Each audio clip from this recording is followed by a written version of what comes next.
thrilled today to have Scott Stodola with us. He is the communications coordinator for Kairos Prison Ministry, and he's part of the ministry team that are getting ready to head up to Mountain City in October. And Scott, I'm going to try to clear you out of the way. I don't know if you travel when you speak or not, but if you're like me, I like to move around a little bit. But we are delighted to have him. Bill Donahoe has been talking to me sometime about Brother Scott, and I was thrilled that it worked out when I asked about some available dates. It just so happened that he was available today, and so I said, we'd love to have you for homecoming. So Scott will come and speak, share his testimony with you, and so you give Brother Scott Stodola a good harmony welcome as he comes. Scott.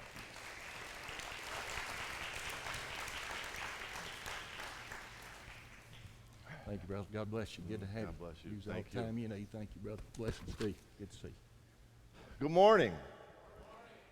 I had a feeling it was going to be a good day for many reasons, but two, I had a man trying to buy my socks this morning, and I got another guy who thought I was on oxygen. So because he saw this, wasn't too sure. So I knew it was going to be a good day. That kind of cleared the nerves a little bit. So, homecoming. 173 years, Harmony Baptist Church. 28 with Pastor Steve. Today, I would like to share 3 homecomings with you, other than your church's homecoming. First, as Pastor said, my name is Scott Stodola. I am the communications coordinator for the Kairos Advisory Council at the Northeast Correctional Complex in Mountain City. Now you might be thinking, communications coordinator, well, we have a newsletter and we're getting some videos together to try and promote what we do for the Lord at a maximum security prison in Mountain City, Tennessee. This morning, there's 3 homecomings other than the churches that I'd like to touch on. They're found in Scripture. We've heard them time and time again. But I'm going to paraphrase them a little bit so that they're more a little bit down to earth, so that we can really understand and maybe feel what was going on in these scriptures. The first one is the prodigal son. We've all heard this story many times. Man had 2 sons. His younger son came to Dad and said, you know what, Dad, let me have what you're going to give me. I would like my inheritance. I would like to be able to have what you are going to bless me with. When he did this, of course, his father gave him his inheritance. And what did he do? He left home. Scripture says it was on a long journey into a far country. He squandered everything that he had on reckless living. He spent everything. A famine came about. He was homeless. He was hungry. He was in need. So Scripture says that he found a job tending pigs. It got to the point where he was so hungry that he just wanted to be able to eat what the pigs were eating. He wanted to be able to not have those hunger pains. He wanted to maybe think about the days of old when he was still with Dad. He wanted to be able to know what it felt like again to not be hungry. So Scripture says that he came to his senses. So he had time to think about all these things. During the famine, during tending the pigs, and maybe he even ate some of those pods that the pigs were eating. But he came to his senses. Now, I don't know about you, but I've come to my senses many times on things. And the main time was when I came to my senses to go back to God, to come back home. You see, he went home, and when Dad saw him from afar off, as Scripture says, he went running to him. He threw his arms around him and kissed him and hugged him and loved him like he had never left. Because Dad said that his son was lost, but now he is found. When we think about these things and the love that comes from the Father, our earthly Father, our mothers, because we can put mom in this story too, even though it's not in Scripture. If you have ever left home for any reason and come home, mom is just as happy as dad is sometimes, maybe even more so, because you are home. Home is where the heart is. Home is where you've grown up. For whatever reasons, we may go and leave from home, but where's the one place we always go back to? Home. Because that's where we may have first felt that love of a family. For many of us, maybe the first time we felt the love of God, but we go home. And what did Dad do? Threw a party, because his son came home. Came to his senses, he came home. I'm going to love him. I don't care what it's going to cost. My son is home. And this is what God does every time somebody comes to the altar. Sons, daughters, mothers, fathers, aunts, uncles, brothers, sisters. When you come to the altar, God throws a party. This is homecoming. Homecoming. You don't think that that son that was lost and came home got his fill that day? Yeah, we know about the other son that had a problem with this. Here he was, he stayed with Dad, he worked for Dad, but you know what? It's that one that leaves and comes that we go out and look for. When that one comes home, that's even bigger. Because he was lost, he was found. Before he was found, he came to his senses. So as we think about the prodigal son and everything that I have gone through, there's a little biography in this morning's missal or program, but that doesn't tell the whole story. It just says that I was lost and I was found. Each of us have that moment where we have a beginning, we have the middle, where we're at right now, and what we have to come to, and that is that party with God when He calls us home for the ultimate homecoming. Because that ultimate homecoming is going to be when we're going to be able to see everybody that we've known. We're not going to be hurting. We're not going to be wanting. We're going to be partying with our Father in heaven. The second homecoming that I would like to speak about, and sometimes this homecoming, other than the prodigal son, is the one that brought me to where I'm at today. Because I've heard this story many times. I've read it, just like many of you have, if not all of you. But sometimes we don't always focus on what's going on around everybody else. The main character is Jesus, but what's going on around Jesus? So I would like you to just take this home with you later and meditate on this. I'd love to say everybody to close your eyes and think about what you're getting ready to hear. Put yourself in this position. And I would like you to think about the crucifixion. So put yourself on the hill.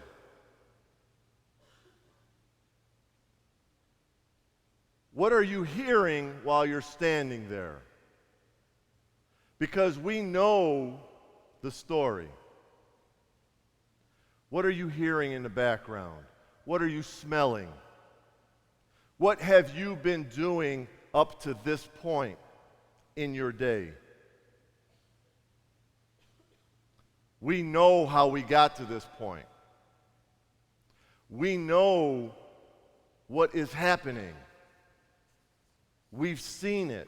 Maybe we've heard it. Maybe we've been on that street as Jesus was carrying that cross to the hill.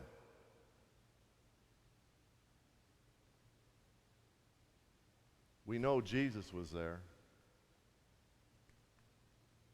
But do we know that there were two others with him? There were two criminals that were crucified that same day. One on Jesus' right and one on his left. Now, from what we know of Scripture, and we've heard this story time and time again, just by those pictures, I'm sure you can tell who was who. Who was the one that was talking garbage, and who was the one that Jesus took home with him. Because, see,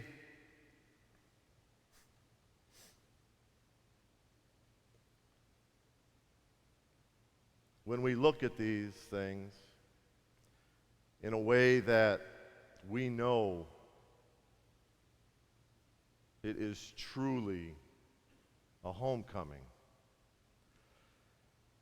So one of the criminals on Jesus' left, which would be your right, was talking garbage. Are you not the Christ? Save yourself and us.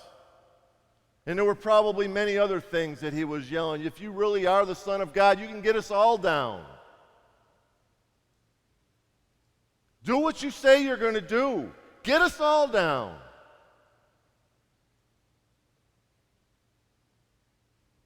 The other guy on Jesus' right says, wait a minute. We deserve what we're getting. He didn't do anything. Look at him. He did not deserve what he's getting. We do. We're the criminals. He didn't do it.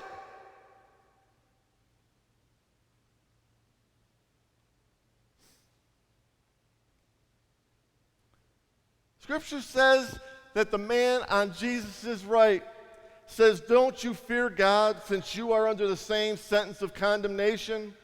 And we indeed justly, for we are receiving the due reward of our deeds, but not this man.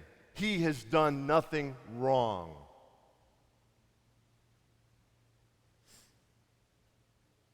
I was both of these guys, the one that talked garbage and the one that defended Jesus and still defends Jesus. Because you see, as this guy was talking and he was confessing that he deserved what he was getting, he deserved what he has done. He took responsibility for his actions. The other guy was trying to place blame and trying to get Jesus, well, if you really are God, you can get us all down and we don't have to worry about this. That's not how it goes. Because we are all responsible for our own actions. We are supposed to be held accountable for our actions, whether we do something good or we do something bad. But the thing is, what did Jesus do? Here's a criminal that confessed. He believed in Jesus enough that he says, Jesus, Jesus, Jesus, remember me when you come into your kingdom. Remember me today. And we know that Jesus said, truly I say to you, today you will be with me in paradise.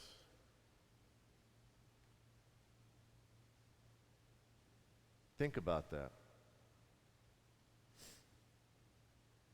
Jesus didn't deserve it to die that day. Two others did. Jesus took one with him because he believed and he confessed right there with him.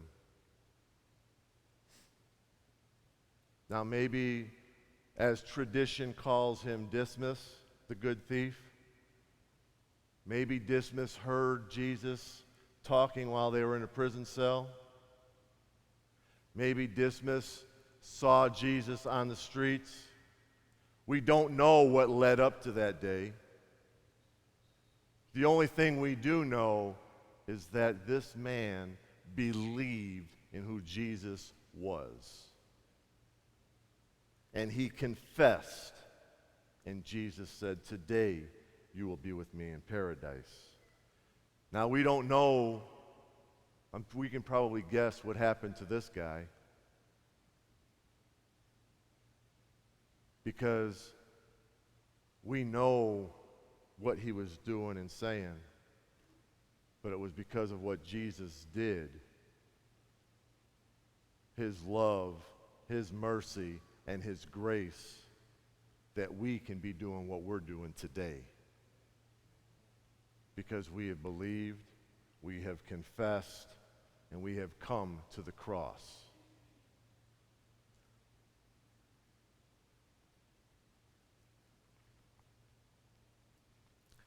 The crucifixion is what brought me to where I'm at today. Brought us all. But myself more so, because I met this man while I was in a prison cell. After I yelled at God, after I cussed at God, after I called him every name in the book, after I doubted him, after I told him to stay the heck out of my life, I don't ever want to talk to him, I don't ever want him to do anything in my life ever again. And all I heard were 3 words: I'm still here. Because he met me in a prison cell. December 31st, 1992, I was with a man that killed 2 people. I don't take that lightly. I never have. But I know that my addictions, I was a drug addict, I was an alcoholic, I allowed my addictions to get the best of me. I allowed my addictions to run my life. Now, I still knew right from wrong. Those things never leave you. But when you start to think differently and think about life, because just like the prodigal son, my mom and dad gave me that choice. They gave me that choice. Straighten up or get out. I got out. I was homeless, hungry, in need. Sound familiar? Found my way to a shelter. Met some people. Long story short, was with one of them that killed 2 people. Could have stopped it. I could have prevented it, but I was the coward and didn't do anything because I was still in my addictions, and I will never blame my addictions for my inaction because I still knew what I was doing. As wrong as it was, I still knew. I spent 3.5 years in the Cook County Jail in Chicago before accepting a 60-year sentence in the Illinois Department of Corrections.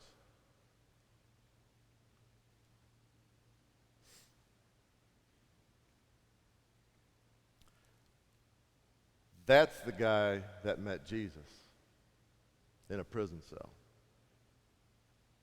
That's the guy that came to his senses. That's the guy you don't see today. That's the guy, he probably wishes he could have done some things differently.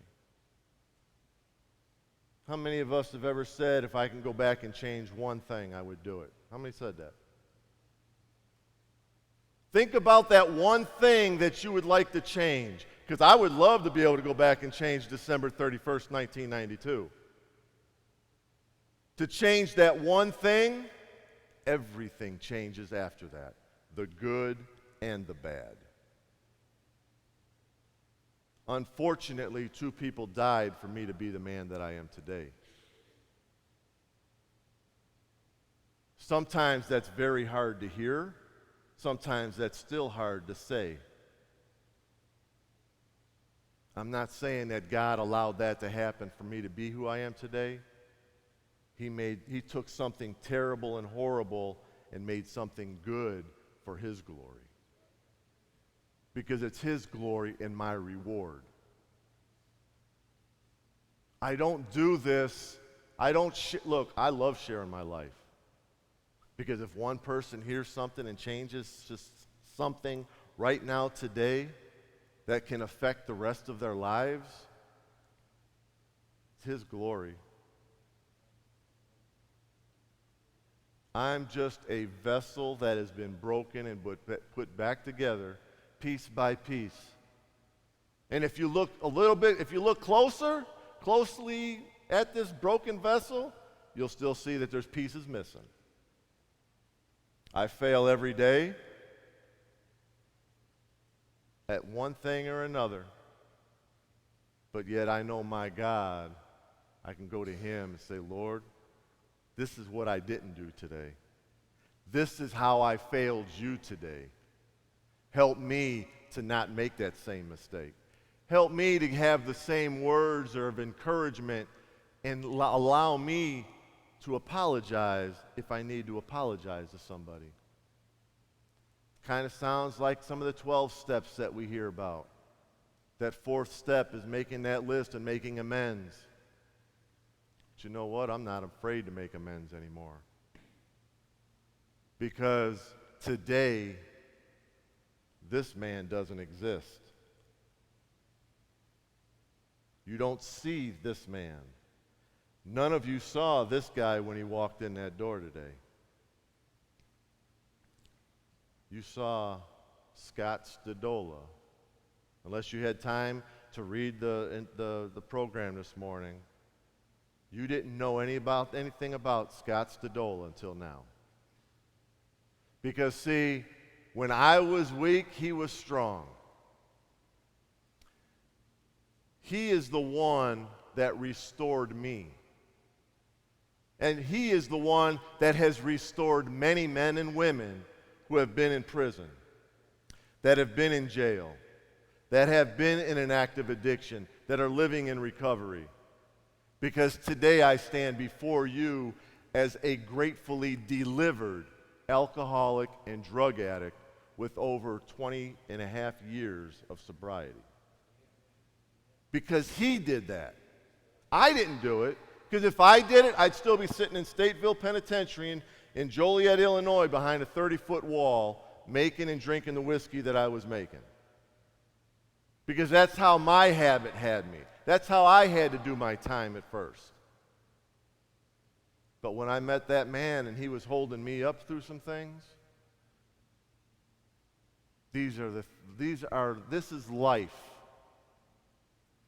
And if we don't look at life as individuals and everything that we've been through and come to our senses like the prodigal son and come to the cross like Dismas and confess and believe in who Jesus really is, we will be lost.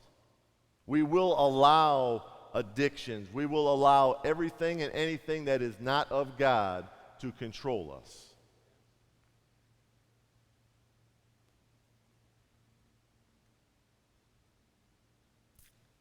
When I came to God, this prodigal son not only returned unto the Father, but to my Father here on earth. After a year of being in the Cook County Jail, I was thinking about some things, and it was really rough. But see, my dad and I never had that father-son relationship. We were like oil and water. We got along when we had to. Because I remember hearing when he was 5 or 6 that his father had died. So as I was growing up, for some stupid reason, all I remembered is, well, wait a minute. If his dad died when he was this age, how can he tell me what to do? He didn't have a father to raise him. The stupidest thing I could ever, why that thought stayed with me is going to be one of the first things I ask God. Why did that stay with me? Because that right there I allowed that to take me down a path that I should never have been on. But in 1994, after being in the county jail for a year, having time to think, I came to my senses the first time, and that was with my dad. I called home.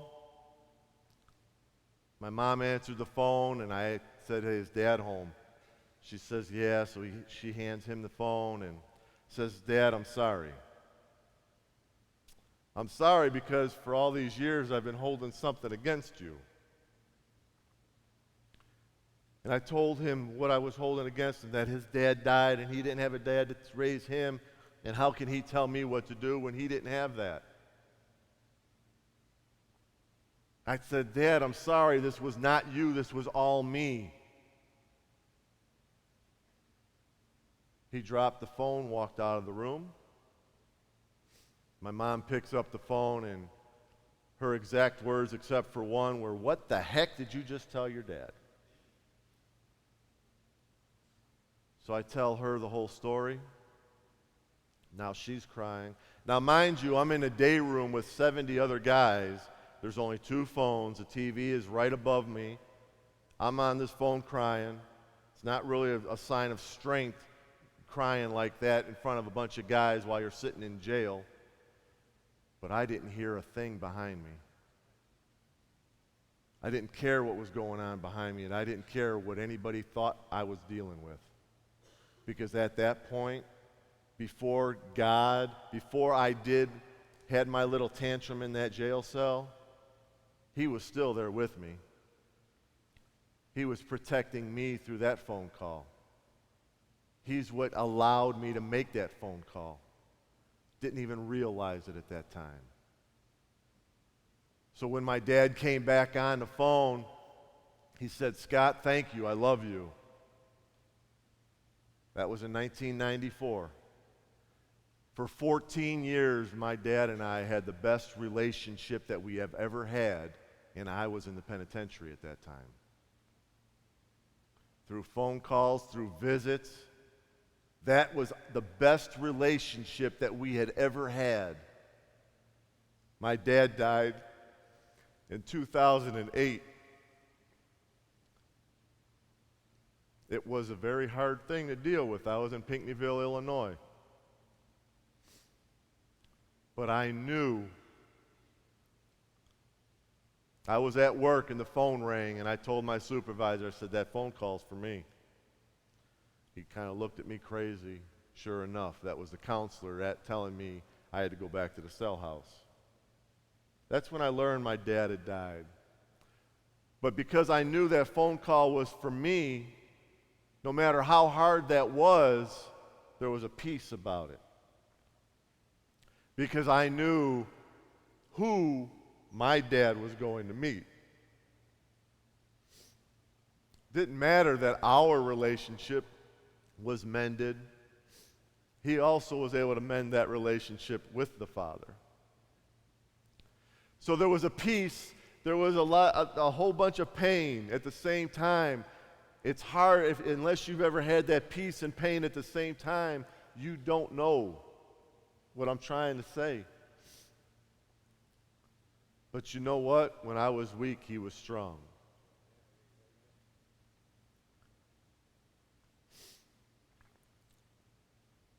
I have been home now for almost 3 years. April 2nd, 2021 is the third homecoming I'm here to talk about. That's my mom. This was taken at Cracker Barrel in Mount Juliet. And let me tell you something. We've all had homecomings. You know what homecomings mean to each of you. You know the feelings. You know the emotions that you're going to have. This had been the first time that I was actually able to hug my mom in about 12 years. I think the smile on her face says it all. She had her son back. But she had something more than her son back. She had a man of God back. Because I have allowed God to guide my footsteps. It's not Scott making his own path anymore. Because Scott would be right back in one of the county jails. Even today. We all know what we've been through. We all know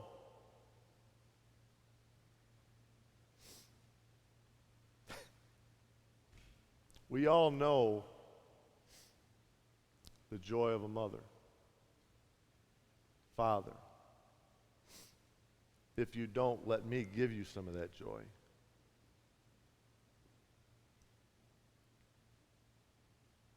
Because she's the only reason I'm in Tennessee. God made it that way. But if my mother wouldn't have been living in Tennessee, I wouldn't be here. Because that's the only way I could have been paroled to Tennessee. Because, see, I still have another 6 months on parole. And this is how God works. Excuse me. This is how God works.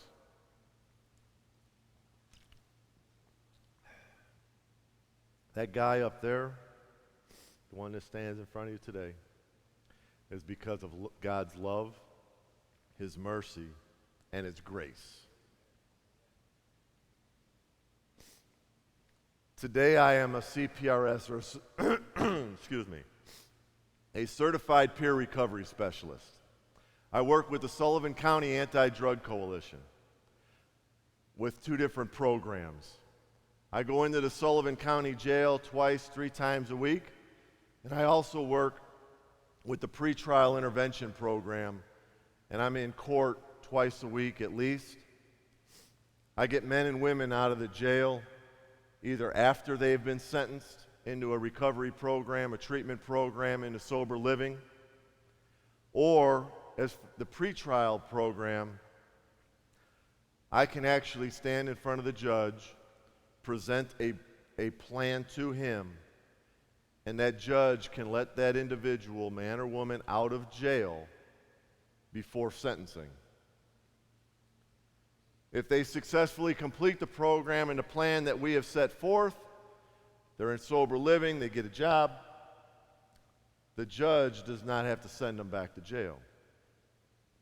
Because now we are not only helping to restore the family, because 9 times out of 10, one of these individuals have sons or daughters, but we're not putting the burden back on the county.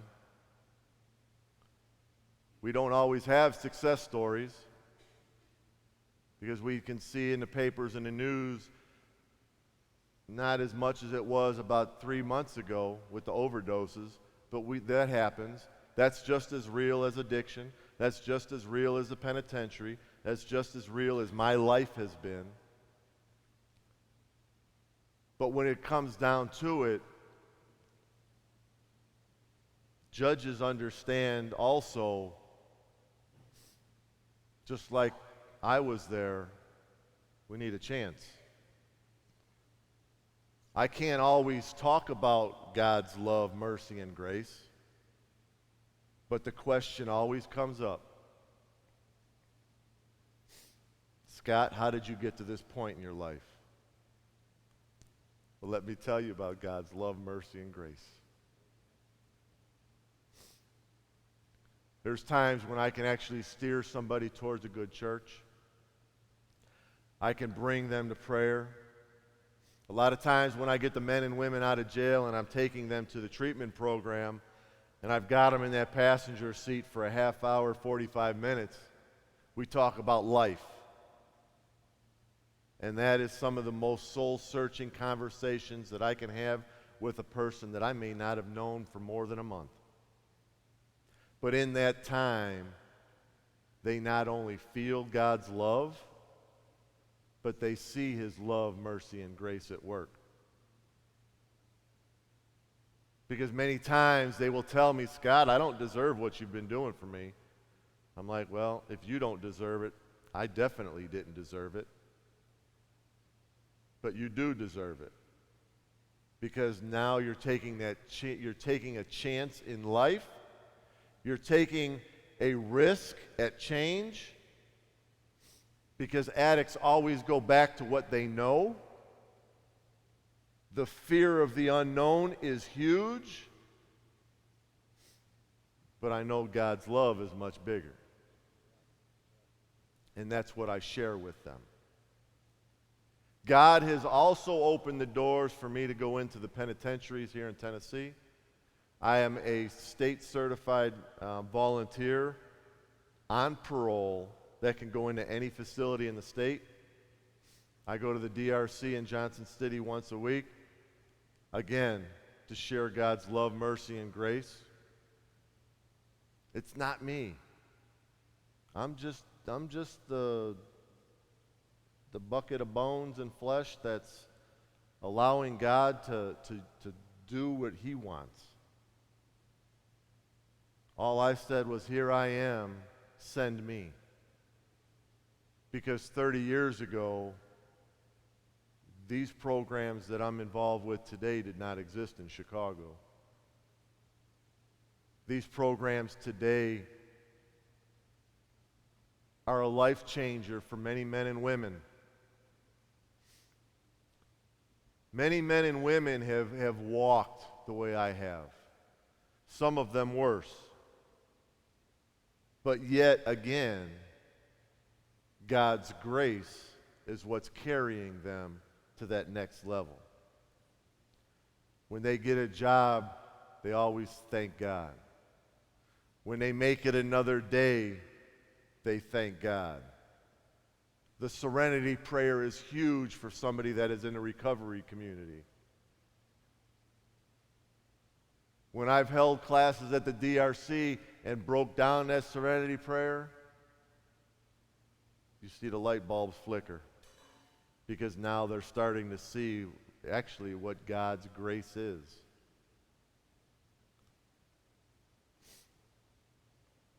God has also placed me in a position to not only work with one coalition, but to sit on the board of the Carter County Drug Prevention Coalition. God has opened doors for me that I could never imagine. Just like He has opened doors for you that you may never have imagined that would open. And He will continue to open doors for you. Because when it is all said and done,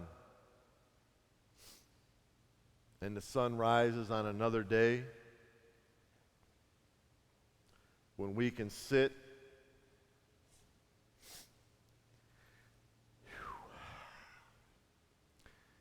and remember everything that we had been through,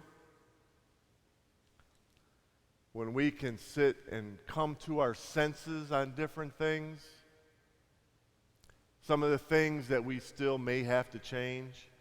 Don't get me wrong, I am not perfect. There are things in my life that I have to change. I change every day. I'm not afraid of change anymore. Because I know God is the one that carries me when I can't carry myself. But when we can sit and watch a sunrise or a sunset.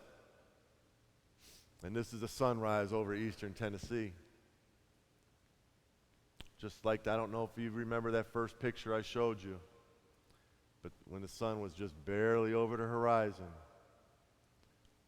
when the day starts, the light comes. When we come to our senses and we can actually see the sun rise and think about the changes, think about what God has actually brought me through, brought us through. We start to think about ways we can help to bring others to see the sunrise. There are many ways to do it.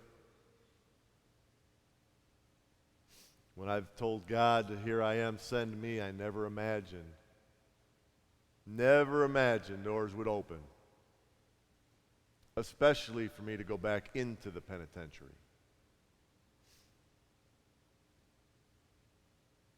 But where else?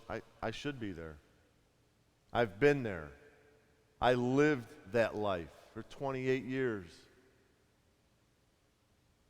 I can connect with those men in ways that others can't. But there's still a connection with them that I can't have.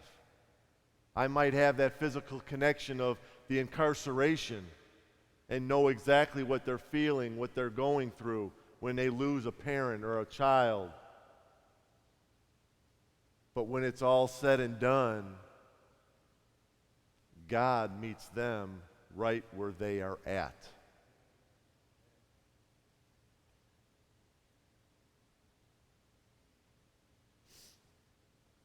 I don't know if I said it before I started, but this is truly an honor and a privilege for me. Because again, I never would have imagined standing in front of a church celebrating their homecoming. See, I just took you through 3 homecomings besides your own here. God is in the homecoming business. God blesses each and every one of us as individuals first, as families, as a church, as a whole.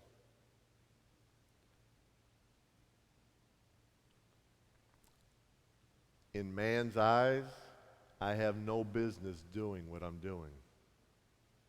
But in God's eyes, the glory is His. Because I am a man, and I'm not going to start singing the "Oh Brother, Where Art Thou," Bill, don't. You know that song? Well, maybe afterwards we can get you up here and me and you will sing it. How's that? No? All right.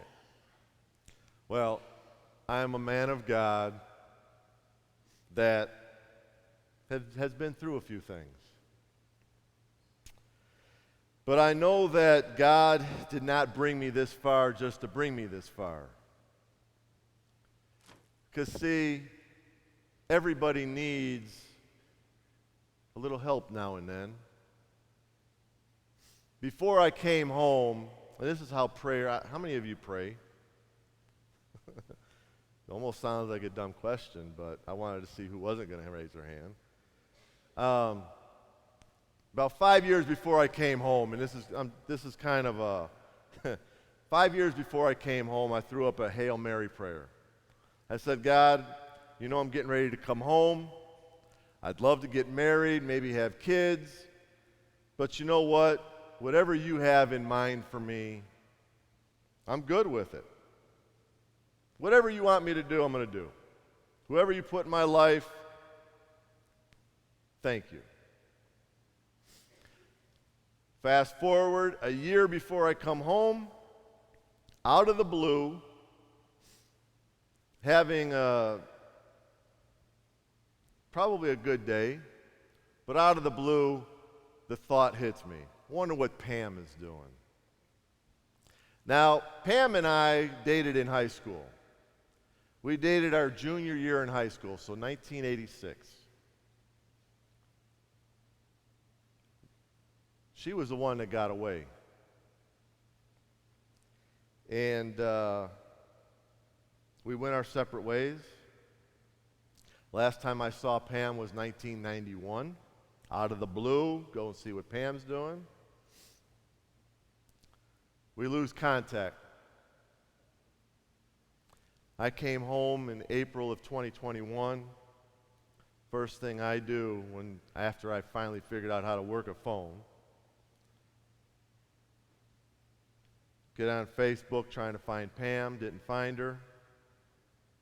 There's a website, Classmates. Anybody here at Classmates? Well, if you're trying to find somebody, do not create a profile until afterwards, because I created a profile before, and as soon as I clicked on Pam's profile, it sent her a message saying, hey, this guy's looking at your profile. Didn't know that at the time. So now I have her married name, and I told myself before I came home, I will not contact her if she's married. I'm not going to get in the middle of nothing. Now I got the married name, go back to Facebook. I look, her status was married. I left it alone. About a week later, I get a message. Hi, Scott, glad you're home. Hope you're doing well.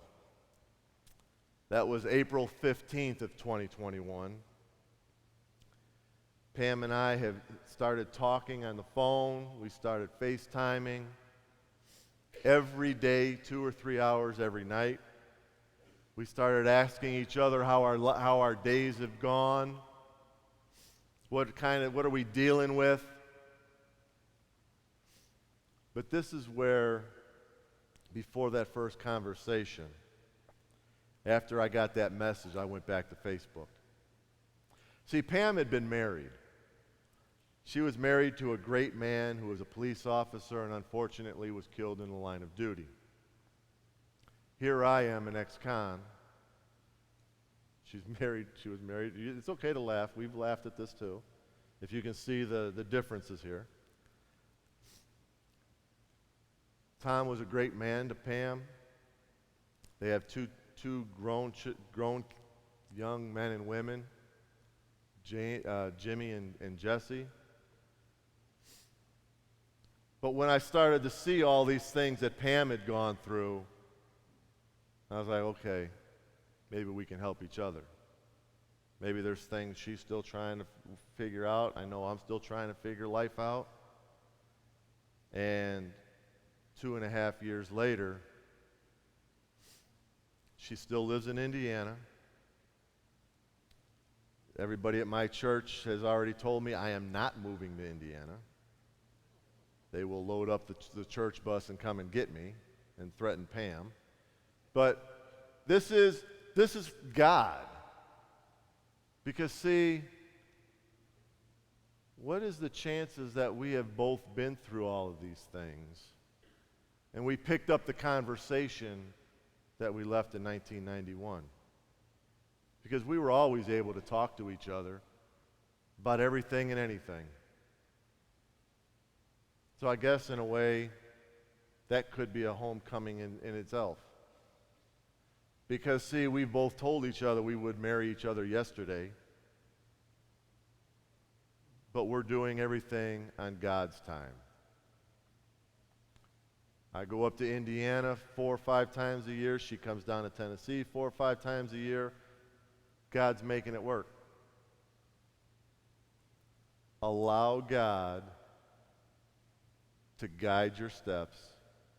Allow God to lead. When you get in front of God, you're going to mess things up. And I'm going to close with this.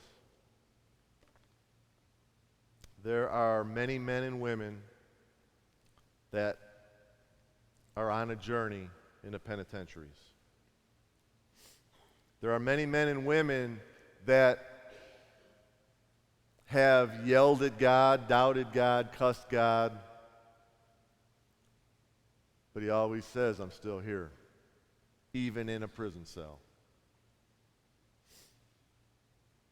I'm going to put a shameless plug in for Kairos because it's here, because I went through a Kairos weekend while I was inside. I went for the food. I didn't go for the right reasons. I went for the cookies, more cookies than I ever ate in my life. But if you want to get involved with men and women that care and love the Lord and care and want to show the love, mercy, and grace of God to those in the penitentiary, get in touch with Kairos. Support them however you can, because this is a ministry that God has placed in my heart. I guess you can say on the inside and the outside, because now I truly understand what God's love, mercy, and grace is all about. And to be able to sit across from another man that may be doing a life sentence. I have a good friend that got me involved in a lot of programs while I was inside. And he was serving a life sentence, but every day he had the biggest smile on his face. Hey, Scott, what are you doing today? You ready to go? We're going to teach, I was teaching substance abuse education classes. Scott, we got a test today. We're going to do this, that, and the other. Hey, Anthony, slow down. It's 6 o'clock in the morning. But he had that joy. He's serving a life sentence. He was released 2 years ago. We don't know what God has in store for any one of these men or women, but we know that when God calls them, He's not calling them because they're already equipped. He's calling them because He has a mission for them and will equip them for that mission.